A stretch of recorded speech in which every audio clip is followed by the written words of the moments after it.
तीन बहनों की लालची भाभी। करिश्मा, रेशमा और मनीषा तीन बहनें हैं। उनका एक भाई भी है, मयंक।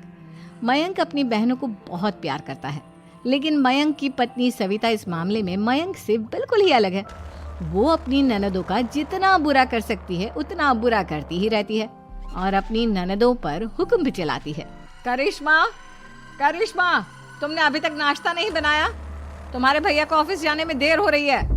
हाँ भाभी, बस अभी बनाती हूँ। करिश्मा, तुम ये ढीलापन छोड़ दो। कल को पराये घर जाना है। वहाँ अगर तुम इस तरह से काम करोगी तो लोग क्या कहेंगे कि माँ ने और भाभी ने कुछ सिखाया नहीं। और तुम्हारी दोनों बहनें कहाँ हैं? अब रेशमा मार्केट गई है और मनीषा सो रही है। क्या? सुबह के 8 बज रहे हैं और ये महारानी अभी भी सो रही है? ये कहते हुए सविता अपनी सास दुर्गा देवी के पास जाती है। माँ जी, देख रही हो अपनी बेटियों के तौर तरीके? क्या हुआ बहू, सुबह सुबह क्या कर दिया मेरी बेटियों ने?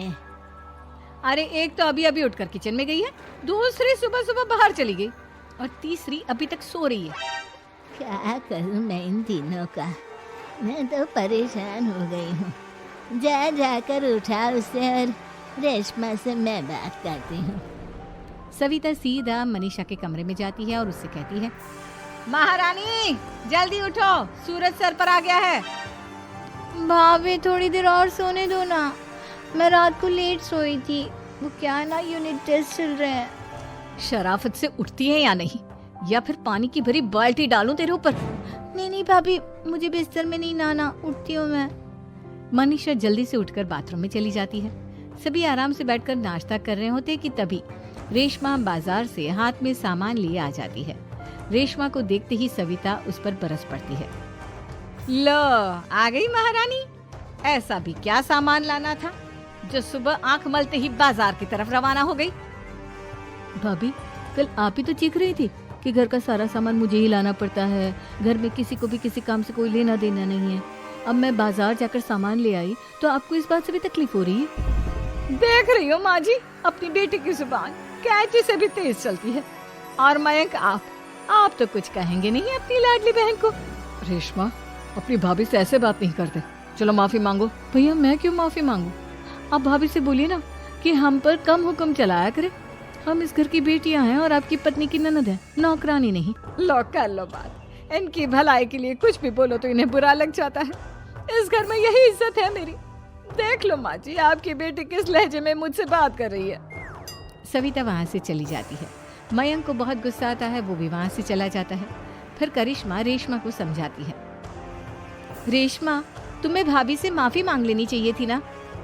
लेकिन दीदी, मैंने कुछ किया ही नहीं, तो मैं माफी क्यों मांगू? हाँ करिश्मा दीदी, रेशमा दीदी जैसे ही घर में आई भाभी ही उन पर चिल्ला रही थी। हाँ, मैं मानती हूँ कि गलती भाभी की थी। मैं तो इसलिए बोल रही हूँ कि भाभी ने माँ को तो पूरी तरह अपने वश में कर लिया है। वो हमारी बात सुनती ही नहीं। मयंक भैया हमारे लिए हमेशा खड़े रहते हैं, इसलिए उनकी बात का मान तो तुम्हें रखना चाहिए था ना। कोई फायदा नहीं दीदी, कुछ दिनों की बात और है, भाभी उन्हें भी हमारे खिलाफ भड़का देंगी। फिर वो भी माँ की तरह हमारी किसी बात का विश्वास नहीं करेंगे। इसी तरह सविता अपनी तीनों ननदों को किसी न किसी बात पर परेशान करती रहती थी। एक दिन मयंक अपनी तीनों बहनों के लिए गिफ्ट लाया। करिश्मा, ये तुम्हारे लिए हार का सेट। रेशमा, तुम्हारे लिए सुंदर सी ड्रेस। और मनीषा, तुम्हें किताबें पसंद है ना, तुम्हारे लिए किताबें लाया हूँ। थैंक यू भैया। थैंक यू भैया। थैंक यू भैया। करिश्मा, तुम्हारा नेकलेस कितना सुंदर है। ये भैया कहाँ से ले आए होंगे? मैंने भैया को 3 दिन पहले फोन पर ये डिजाइन दिखाया था और आज भैया ये ले आए। सविता तो अपनी ननदों के गिफ्ट्स देखकर जल गई और करिश्मा का नेकलेस तो उसे भी बहुत पसंद आया था। अपनी बहनों के लिए कितना अच्छा नेकलेस लेकर आए हैं, मुझे कभी कोई गिफ्ट नहीं दिया। मैं आज ही ये हार चुरा लूंगी। रात में सविता करिश्मा का हार चुरा लेती है और इसी तरह उसे अपनी ननदों की जो भी चीज अच्छी लगती वो उसे मांगती नहीं, बल्कि रात के अंधेरे में चुरा लेती। इसी तरह दिन बीतते गए और सविता ने मयंक के दिल में भी उसकी बहनों के लिए नफरत पैदा कर दी। एक दिन मयंक ने करिश्मा और रेशमा के लिए रिश्ता देखा और ये बात उसने घर में सबको बताई। माँ, करिश्मा और रेशमा के लिए बहुत अच्छा रिश्ता आया है। वो लोग कल इन्हें देखने आ रहे हैं। आप और सविता मिलकर सारी तैयारी कर लेना। ये सुनकर करिश्मा और रेशमा खुश हो जाती हैं, लेकिन सविता सोचती है, अगर इन दोनों बहनों की शादी हो गई तो घर और बाहर का काम कौन करेगा? मनीषा तो एक नंबर की कामचोर है, उससे तो किसी बात की उम्मीद लगाना ही बेकार है। मुझे इस शादी को रोकना होगा। अगले दिन सभी लड़के वालों के स्वागत की तैयारी करने में लगे होते हैं। तभी मयंक अपनी बहनों से आकर कहता है, तैयार हो गई तुम दोनों? देखो दोनों लड़के बहुत अच्छे हैं, मैं कोई कसर नहीं छोड़ना चाहता, इसलिए तुम उनके सामने अच्छे से बिहेव करना और अपनी भाभी से लड़ने मत लग जाना। करिश्मा, तुम वो नेकलेस पहन लो ना जो मैं तुम्हारे लिए लाया था। भैया मैं बहुत देर से वो नेकलेस ढूंढ रही हूँ, लेकिन मुझे मिल ही नहीं रहा। क्या तुमने नेकलेस खो दिया? तुम्हें पता भी है वो कितना महंगा था? तुम कोई काम ढंग से नहीं कर सकती। मयंक गुस्से में वहां से चला जाता है। थोड़ी देर बाद लड़के वाले भी आ जाते हैं। वो दोनों बहनों को पसंद कर लेते हैं और रिश्ता पक्का हो जाता है। लेकिन सविता के दिमाग में तो कुछ और ही खिचड़ी पक रही थी। वो पंडित जी के पास करिश्मा की कुंडली लेकर जाती है और उन्हें पैसे देकर करिश्मा की कुंडली बदलवा देती है। जब लड़के वालों के पास करिश्मा की कुंडली जाती है तो वो दुर्गा को फोन करते हैं।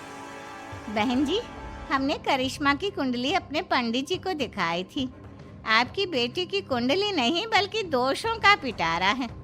देखिए, मैं और मेरे पति इन सब बातों में बहुत विश्वास करते हैं, इसलिए हम आपकी बेटी से अपने बेटे की शादी नहीं करा सकते। इस तरह करिश्मा का रिश्ता टूट जाता है और सभी घर वालों को बहुत दुख होता है। अब कविता सोचती है, चलो करिश्मा का तो रिश्ता टूट गया, अब रेशमा का भी रिश्ता तोड़ना है। क्या करूं? अब सविता आवाज बदलकर किसी अननोन नंबर से रेशमा के होने वाले ससुराल में फोन करती है। हेलो, मैं कौन हूँ कौन नहीं ये आपके लिए जानना जरूरी नहीं। बस इतना सुन लो कि रेशमा का 2 साल से किसी के साथ अफेयर चल रहा है। बस रेशमा का रिश्ता तोड़वाने के लिए सविता का इतना कहना काफी था। अब रेशमा का भी रिश्ता टूट गया।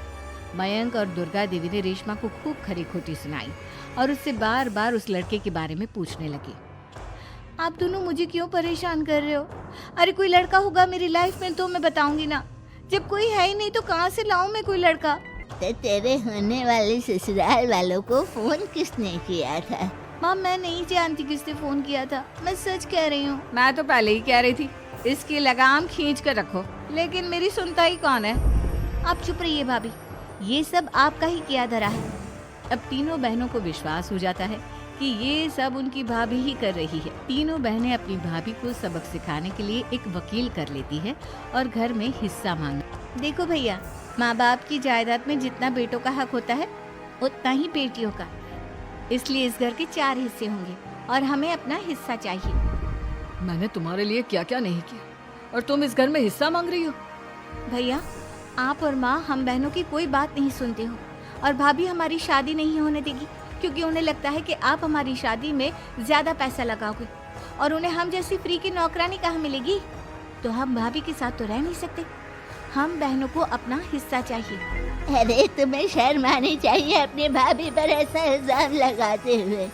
वो तुम्हारे बारे में कितना सोचती है। हाँ माँ, भाभी हमारे बारे में बहुत सोचती है। दिन रात बस यही सोचती रहती है कि किस तरह से अपनी तीनों ननदों को परेशान करूं और कभी मुझे पढ़ने भी नहीं देती।